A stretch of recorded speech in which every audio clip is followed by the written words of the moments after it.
नमस्कार दोस्तों। कैसे हैं आप लोग? आशा करते हैं कि आप लोग अच्छे होंगे।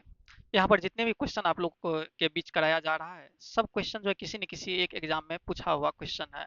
और आगे भी कोई भी वन डे एग्जाम होता है, उसमें यह क्वेश्चन पूछने का अत्यधिक संभावना है, क्योंकि सेम उसी लेवल से हम आगे बढ़ते हैं और क्वेश्चन को करवाते जाते हैं। चलिए, बिना कुछ देर किए हुए आपको यहाँ से हम क्वेश्चन की ओर ले चलते हैं। कहा जा रहा है, ए अकेले एक काम को 4 दिन में समाप्त कर सकता है। वह बी से दोगुना तेज। पहले ए देखेंगे, ए जो है काम को अकेले जब करता है तो यह 4 दिन में कंप्लीट कर लेता है। अब वह बी से दोगुना तेज, जबकि बी सी से दोगुना तेज। वह बी से दोगुना तेज यानी ए जो है बी से क्या है, दोगुना तेज है, दोगुना कार्यकुशल है, दोगुना उसका एफिशिएंसी है। दोगुना तेज है तो क्या हो जाएगा, 2:1 हो जाएगा इसका एफिशिएंसी। और इसी तरह से आगे कहा गया है, जबकि बी सी से दोगुना तेज है। बी जो है सी से दोगुना तेज है। ठीक है, इसका भी एफिशिएंसी क्या हो जाएगा, 2:1 हो जाएगा। यदि वे एक साथ काम करें तो कितने दिनों बाद काम समाप्त हो जाएगा। कहा जा रहा है एक साथ करें, यानी ए बी सी मिल के काम जब करेगा तो कितने दिनों में कंप्लीट कर लेगा। यहाँ से हम कॉमन देख रहे एफिशिएंसी दोनों जगह है। यहाँ बी का एफिशिएंसी 1 है यहाँ पर, जबकि 2 है। सेम नहीं तो सेम करेंगे, या इसको हम 2 से मल्टीप्लाई करेंगे तो B2 बन जाएगा। इसको 1 से कराएंगे या नहीं भी कराएंगे तो सेम, कोई बात नहीं है। यहाँ से डायरेक्ट हम एफिशिएंसी ऐसे भी आपको बताए हैं बैलेंस्ड करके निकालने के लिए। ए और बी का एफिशिएंसी क्या है, 2:1 है। और बी और सी का क्या है, 2:1 है। यहाँ पर भी हम बी और सी के सामने में 2:1 लिख देंगे। ठीक है। अब बोले थे खाली जगह जो है उसके साइड वाले से भर देना। यहाँ कुछ नहीं तो यहाँ 2 दे देंगे, यहाँ पर क्या दे देंगे, इसके सामने 1 है तो 1 दे देंगे। नहीं तो आप ऐसे भी करा सकते हैं। ध्यान से देखना है, 2 मल्टीप्लाई 2, 2 2 जा 4, 1 2 जा 2, 1 1 जा 1। आप इस तरह से भी, जिस तरह से बताएं, पहले इसको इससे मल्टीप्लाई करा देना है, फिर इसको इससे करा देना है, फिर इसको इससे करा देना है। इससे भी आप बैलेंस कर सकते हैं। इस तरह से तीनों का एफिशिएंसी क्या निकला है, 4:2:1। अब आपको पता है यहाँ पर क्या, ए जो है काम को 4 दिन में करता है। यहाँ टोटल वर्क निकाल सकते हैं हम। ए काम करता है 4 दिन में, तो टोटल वर्क हम कैसे निकालेंगे, टाइम इंटू एफिशिएंसी करके। टाइम कितना दिया हुआ है, 4। 4 सिर्फ ए का दिया हुआ है, तो हमें इफिशियंसी भी सिर्फ ए का ही लेना है। 4 है यहाँ पर, ए का इफिशियंसी क्या है, 4 है। ए का इफिशियंसी भी 4 है, तो 4 चौके 16। टोटल काम 16 निकला।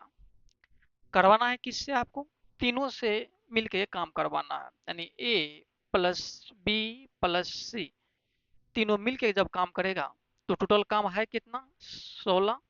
और तीनों की एफिशिएंसी क्या है, 4 2 6 1 7। 7 से जब डिवाइड करा देंगे हो जाएगा 7 2 जा 14, 2 इंटू जा 2 है 7 डेज। जब तीनों मिलके करेगा तो 2.2/7 दिन में यह कर लेगा। अब नेक्स्ट क्वेश्चन पे आ जाते हैं। बी ए से दोगुना कार्यकुशल है और ए एक काम को 15 दिन में कर सकता है। बी जो है ए से दोगुना कार्यकुशल है। A/B, बी जो है ए से दोगुना कार्यकुशल, यानी ए 1 है तो बी क्या हो जाएगा, 2 हो जाएगा। ए इफिशियंसी है, बी ए से क्या हो गया, दोगुना कार्यकुशल है। और ए एक काम को 15 दिन में कर सकता है। ए जो है इसी काम को 15 डेज में कर सकता है। ए काम शुरू करता है और कुछ दिन बाद बी भी उसके साथ शामिल हो जाता है। पहले कौन स्टार्ट करता है, ए, और कुछ दिन के बाद बी भी शामिल हो जाता है। और वे इस काम को प्रारंभ से 11 दिन में समाप्त कर देते हैं। तो कितने दिनों तक उन्होंने एक साथ काम किया है। समझिए क्वेश्चन को लैंग्वेज से।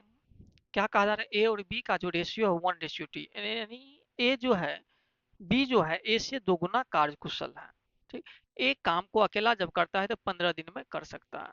एक काम को 15 दिन में करता है तो यहाँ से हम टोटल वर्क निकाल सकते हैं, क्योंकि ए का टोटल टाइम दिया हुआ है और ए का इफिशियंसी पता है, तो क्या हो जाएगा, टाइम इंटू इफिशियंसी। टाइम 15 है और इफिशियंसी ए का 1 है, तो क्या हो जाएगा, 15 1 जा 15। टोटल वर्क यहाँ से 15 निकला है। चलिए, अब सबसे हम करवा सकते हैं काम। क्या कहा जा रहा है आगे, ए काम शुरू करता है। ये जो काम है, टोटल काम है कितना? 15 है। टोटल काम 15 है। काम स्टार्ट कौन करता है? ए काम करता है स्टार्ट। ए काम शुरू करता है और कुछ दिन बाद बी भी उसके साथ शामिल हो जाता है। जब कुछ दिन ए काम कर लेता है तो इसके साथ कौन शामिल हो जाता है? ये तो करता ही है, साथ में बी भी आ जाता है। और वे इस काम को प्रारंभ से 11 दिन में समाप्त कर देते हैं। यानी टोटल जो है यह 11 दिन में कंप्लीट हो जाता है। 11 दिन में कंप्लीट होने का मतलब क्या हुआ? पूरा यहाँ से यहाँ तक जो काम है यह 11 दिन में कंप्लीट हो जाता है। आप यहाँ पर ये ध्यान देंगे, क्या बी तो शुरू से नहीं काम कर रहा है लेकिन ए शुरू से काम कर रहा है। इसका मतलब टोटल काम 11 दिन तक चला है। ए जो है 11 दिन तक काम किया होगा। हमें बी के बारे में भी कुछ नहीं पता है, सिर्फ ए के बारे में पता है। इतना तो हम बोल सकते हैं, ए जो है 11 दिन तक काम किया है। जब 11 दिन तक काम किया है ए, तो कितना क्या होगा? ए का क्या है यहाँ पर? इफिशियंसी 1 है। और 11 दिन में कितना काम कर लिया होगा? या 11 काम कर लिया होगा। ए सिर्फ 11 काम कर लिया है। बचा है कितना काम? अब बचा है, टोटल काम है 15। रेस्ट वर्क कितना बच गया है? टोटल है 15। इसमें 11 काम कर लिया है ए अकेला। तो कितना बचा है? 4 काम बचा है।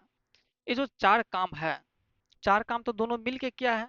4 काम कितने दिनों में क्या होगा? या सॉरी, दोनों मिल के नहीं, आप बोल सकते हैं हम।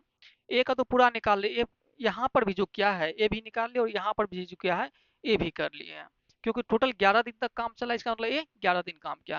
ये जो 4 काम बचा, यही ना 4 काम सिर्फ बी किया होगा। अब बी जो है रेस्ट वर्क में यह 4 काम किया है। बी कितना किया है? 4 काम। अब बी देखते हैं कितने दिनों तक काम किया है। काम तो किया है 4 ही, लेकिन बी का क्षमता क्या है? बी का क्षमता 2 है, तो 2 से हम डिवाइड कर देंगे तो पता चल जाएगा 2 दिन तक ही बी काम किया है।